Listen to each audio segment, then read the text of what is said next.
इलाहा आहे केरो अल्लाह।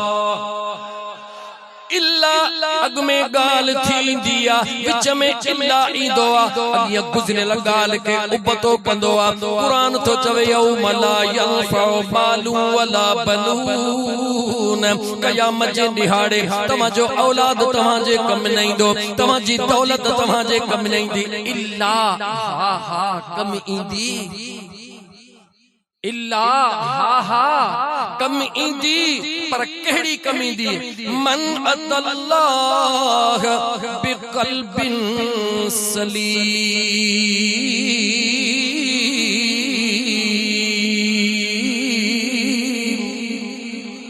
उहो औलाद कमींदो जंहिं औलाद खे आॾो रखे अल्लाह ऐं अल्लाह जे रसूल जे फरमान खे आॾो रखे। औलाद खे हीअं कये अल्लाह अल्लाह जे रसूल जे फरमान खे सीने सां लगाए। हिकिड़े पासे दौलत अची रही आहे, दौलत ॾे निहारे अल्लाह अल्लाह जे रसूल जे फरमान ॾे निहारे। दौलत खे हीअं करे छॾे अल्लाह अल्लाह जे रसूल जे फरमान खे हीअं करे छॾे। मुझे सुणे करीम रब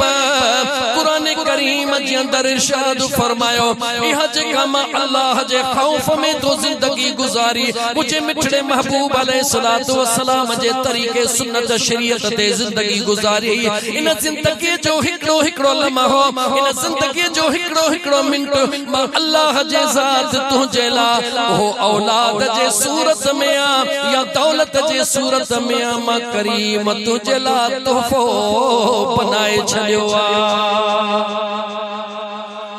कुरान जी आयतूं पढ़ंदो हला, हकीकत खे खोलींदो हला। हाणे अचां उन्हनि जे मथां जन अल्लाह जे राह में दौलत ख़र्च कई। वरी कुरान जी ॿी आयत जन अल्लाह जे राह में दौलत ख़र्च न कई। ख़र्च त सभु को करे पियो,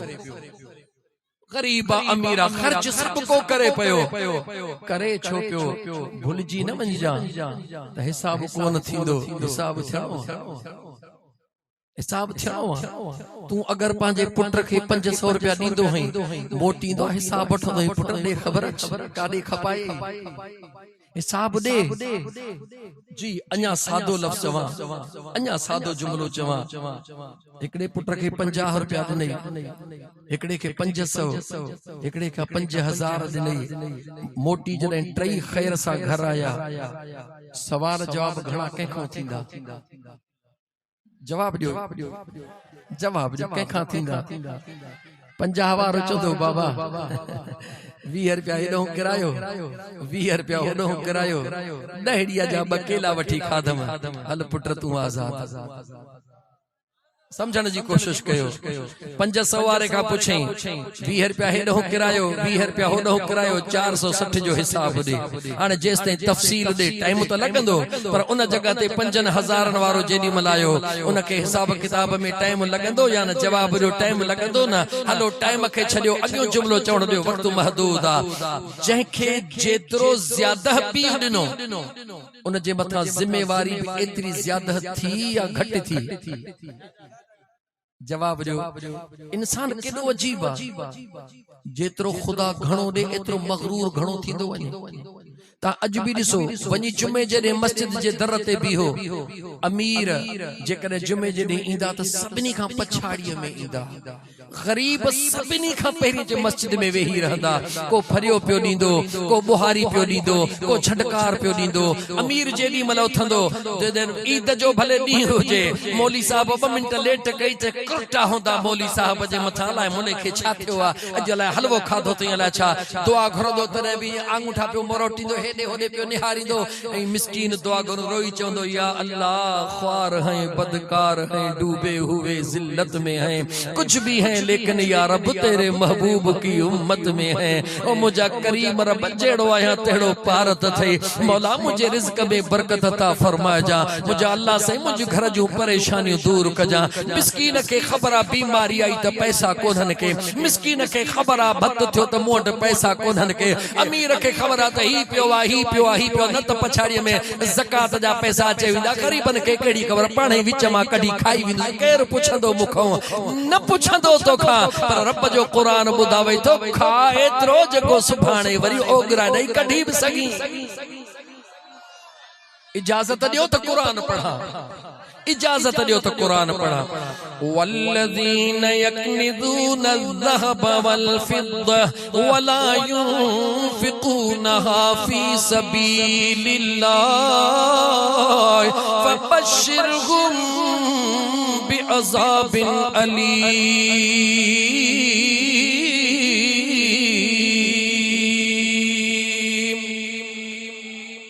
ओ माल गद करण वारा, अल्लाह जे राह में खर्च न करण वारा, अल्लाह जे राह में खर्च केर कंदो आ जो जेको खुदा जे खौफ में जिंदगी गुजारिंदो आ। रुश्वत वठी गरीबन जा हक खाई वडी बिल्डिंग ठहराए लिखण वारा, हाज़ा मिन फضل रब्बी, साल साल ते उम्रो करण वारा, हर साल हज ते वञण वारा, दुनिया जादो पांजे पाण खे सुरखरू करे बिन गरीबन खे उम्रे ते मोकलण वारा, समझी वे तमाहे सब कुछ करे छड़ियो। खबरदार थी मदीने जे मीर सल्लल्लाहु अलैहि व आलिहि वसल्लम फरमायो, अगर तवा जे जिस्म जे मथा लिबास आ, इहो लिबास 10 दिरहमन जो आ, 9 दिरहम तवा जा हलाल जहां, हिकड़ो दिरहम उन में हराम जो आ। जैसी उहो लिबास तुझे जिस्म ते हुंदो, रब तुझी दुआ कबूल को न कंदो। घर वेठे हज कर, घर वेठे हज कर, घर वेठे उम्रो कर, लेकिन छासा कर हिन दिल जे सच्चाई खुलूस सां। मुझे बेनियाज़ रब कुरान करीम में फरमायो, गरीबन जा हक खाई दौलत गद करण वारा, मिस्कीनन सा जुल्म करे दौलत गद करण वारा, वला युनफ़िक़ूनहा फ़ी सबीलिल्लाह, मां अल्लाह जे राह में खर्च न करण वारा, मां रब थी करे ऐलान थो कया, फ़बश्शिरहुम बिअज़ाबिन अलीम, मां अल्लाह तो के खुशखबरी थो दिया दर्दनाक अज़ाब जी। लेकिन इते गाल खत्म रब कान कई, अल्लाह ताला कुरान करीम में इहो भी फरमायो, मां तो के अज़ाब किए दींदुस, यौम युहमा अलैहा फी नार जहन्नम, ओ दौलत खे गड करण वारा, हलाल हलाल ऐं हराम जो संधो न करण वारा, ही बचे ही बचे ही बचे, जेॾहूं वणेस तेॾहूं अचे, मुंहिंजो बैंक बैलेंस वधी वञे। अल्लाह जो कुरान सचो आ मुसलमान, सूरह तौबा खे खोले निहार, अल्लाह जे कुरान तुझे घर में पयो आ, इन सूरह तौबा जी तिलावत करे निहार। मुझे बेनियाज़ रब फरमायो, यौम युहमा अलैहा फी नार जहन्नम, या जेका हराम जी दौलत गड कंदो थो वञे, या तुझे घरन में हुजे या बैंकन में हुजे। ओ मुझा दोस्त अजीज, गरीब अड्डे जिला परेशान, लेकिन उन्हनि दे निहार जन जे कमरन में 5-5 हज़ार जे दस्तन जा पाचका इए भरिया पिया आहिनि, जीअं हींअर वांगणनि जा गरीब पाचका भरे ट्रकन में लोड कंदा। लेकिन याद रख, भले तुंजा कमरा 5,000 सां भरियल हुजन, पर कब्र जो हिकड़ो ही कानो थई, कब्र जो जानी हिकड़ो ही कानो थई, वो भी ॾिसण में हिकड़ो कानो आ, अंदर छाहे अल्लाह जाने बियो, अल्लाह जो महबूब। लेकिन अल्लाह जो कुरान साफ चई रहियो आ, दौलत गद करे अल्लाह जे राह में खर्च न करण वारा, हराम जी दौलत गद करण वारा, अल्लाह ताला फरमाता यौम युहमा अलैहा फी नार जहन्नम, या जेका दौलत तो गद कईया, अल्लाह फरमातो क़यामत जे दिहाड़े मां अल्लाह मलाइकन के हुकुम कंदुसि, इन दौलत के जहन्नम जे बाह में गाढ़ो करे अचो, जीअं लोहर लोहा के गाढ़ो कंदो आ, इएं तुंहिंजे दौलत के गद कयल खे बाह में गाढ़ो कयो वेंदो। मुंहिंजो बेनियाज़ रब थो फरमाए, मलाइकन के हुकुम कंदुसि, फतुक़वा बिहा जिबाहुहुम व जुनूबुहुम व ज़ुहूरुहुम, इन जे छातीअ खे ॾंभियो, इन जे पासन खे ॾंभियो, इन जे पुठन खे ॾंभियो। अॻियां कुरान ॿुधो, अग्या अल्लाह जो कुरान बुधो, मुझे सुने करीम रब फरमायो, मां अल्लाह ऐलान कंदो मास, हाज़ा मा कनज़तुम लि अनफुसिकुम, ये उहाई दौलत थई जेका हलाल हराम जो संधो न कई, गदु गदो वये गदु गदो वये, फज़ूक़ू मा कुंतुम तकनिज़ून।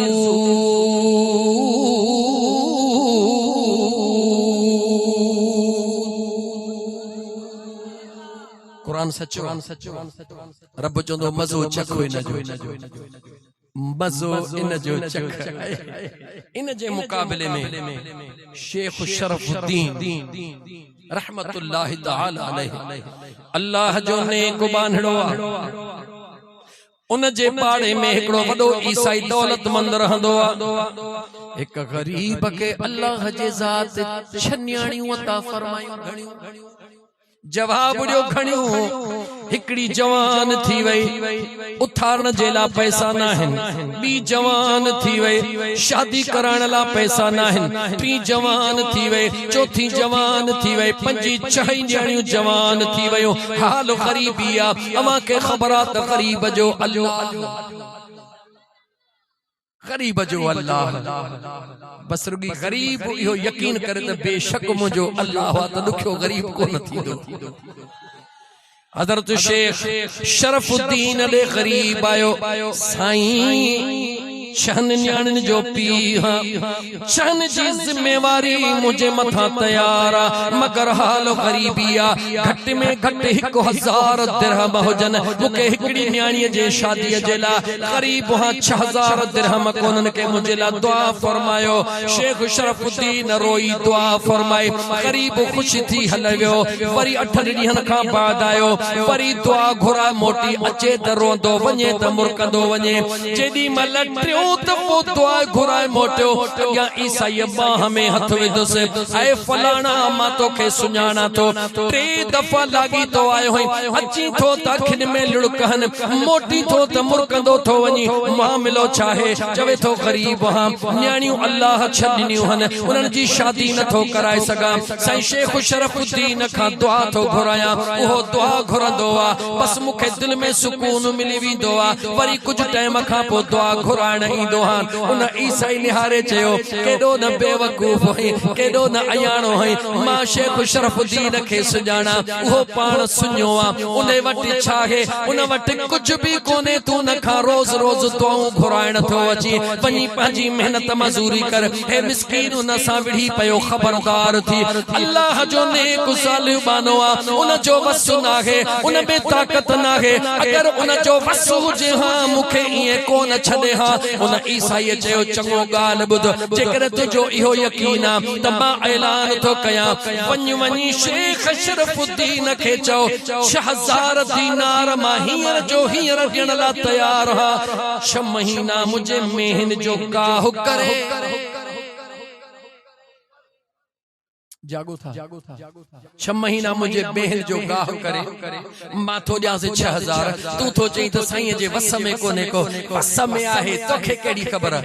वो गरीब विढ़ी पियो त खबरदार थी तो में जुर्रत हा कीअं थी ईसाई जो तू इए तो चवी हेड़ो अल्लाह जो नेक बानो तुझे मेहन जो गाह करे खबरदार थी मुखे दौलत न कबे इते तू मैं थी वई गाल खुलंदी वई हुन जी हुन वटे गरीब त हलियो भयो गाल शेख शरफुद्दीन वटे पहुंची वई रात जो 100 महीने जी नमाज खां बाद अल्लाह जो नेक सालिह बांधड़ो पांजे मुंह ते कपड़ो वेढ़े करे ईसाई जे दरवाजे ते आयो दरवाजो खड़काए चवे थो गाल बुध फलाणे गरीब सा अज ही तो ऐलान कयो आ त 6000 दिरहम मां ॾियण ला तैयार हा मगर शेख शरफुद्दीन मुजी 6 महीना मेहन जो गाह करे चवे थो यार छदिन तो न छदबो कोन हेदे मानुन में तो गाल कया चवे थो गाल तमू कया छा तू मुझे 6 महीना मेहन जो गाह कंदे शेख शरफुद्दीन जवाब दिनो तू 6000 दिरहम मुखे दे मां मिस्कीन खे न्याणन जी शादी कराए 6 महीना तुझे मेहन जो गाह करण जे ला मां तैयार हां। ईसाई सोचो त हे मुसलमान ड्राड़ी रुडान हणी छडी ड्राड़ जे जगो सुबह जो अचजा सुबह जो शेख शरफुद्दीन आयो ईसाई रात वायदो कयो थई वायदो त मु कयो आ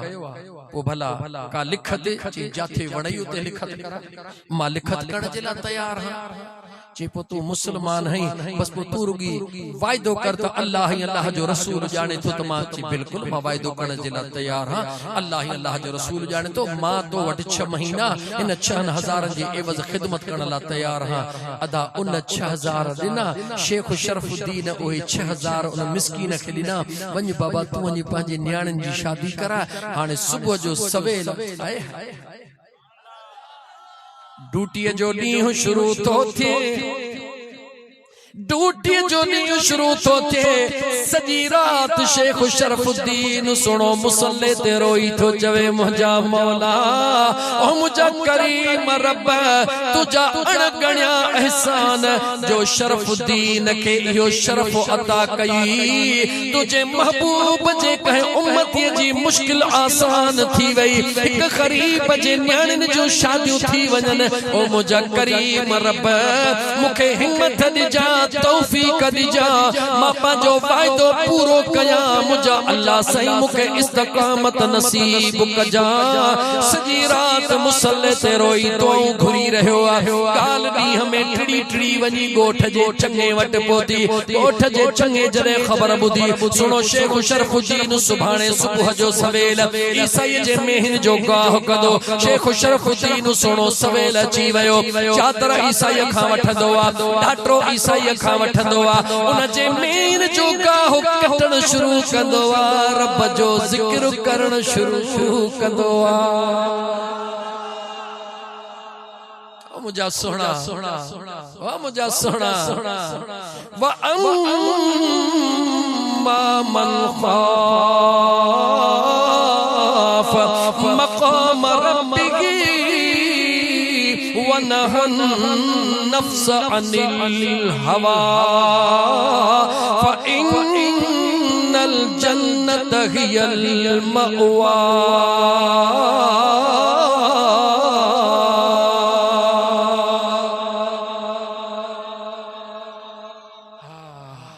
मुंहिंजा दिलबर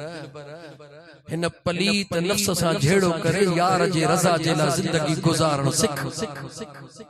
उन मुझे करीम रब जे रज़ा जे ला कुर्बानी ॾियण सिख इरादो तू कर मुझो रब ओहो आहे जेको कख मां करोड़ करे छॾींदो आहे लख न कख मां करोड़ करण वारी मुझे रब जी ज़ात आहे बहरहाल मुंहिंजा दोस्त मंज़िल अॻिते ॾोर आहे ऐं क़ुरान करीम जे तिलावत सां हलां जीअं शेख शरफुद्दीन गाह थो पियो करे ॻोठ जो चङो 12000 दिरहम खणी आयो घणा जवाब ॾे घणा 12000 दिरहम खणी आयो शेख शरफुद्दीन जे मथों बि चवे थो मुंहिंजा साईं तव्हां 6000 दिरहम वरता आहिनि हे 12000 दिरहम तव्हां तां मां कुर्बान थो कयां तव्हां ईसाई खे ॾियो उन सां पंहिंजो मुआइदो ख़त्म कयो उन खे 6 जे बजाय 12 ताईं राज़ी कयो उन खे ॾियो मगर तव्हां ईसाई जे माल जो गाह न कयो शेख शरफुद्दीन निहारे पाण फरमायो मूंखे राज़ी करण लाइ थो ॾी या मुंहिंजे रब खे राज़ी करण लाइ थो ॾी मुखे राज़ी करण जे लाइ थो ॾी या मुंहिंजे रब खे राज़ी करण जे लाइ थो ॾी चवे थो मां पंहिंजे सुहिणे करीम रब खे राज़ी करण जे थो लाइ ॾियां त शेख शरफुद्दीन चयो जेकॾहिं मुंहिंजे रब खे राज़ी करण जे लाइ थो ॾी त पोइ इहो शर्त छो थो ॾी त वञी ईसाईअ खे ॾे तो 12000 रब जे रज़ा लाइ मूंखे ॾे मां ॼाणा मुंहिंजो कमु ॼाणे मां ईसाईअ खे ॾियां या मां कंहिं ॿिए ग़रीब खे ॾियां चइसे ईअं कीअं पाण फरमायो तोखे केड़ी खबर त इन 6000 जे एवज़ रात मुखे यार जो कुर्ब छा मिलियो आ ये 12000 दे त वरी ॿियनि ग़रीबनि खे ॾियां वरी ॿियनि मिस्किननि जूं न्याणियूं शादी करे विझनि छो त मां ॾिसी चुको हां खाई चुको हां ज़िंदगीअ जी इबादत मां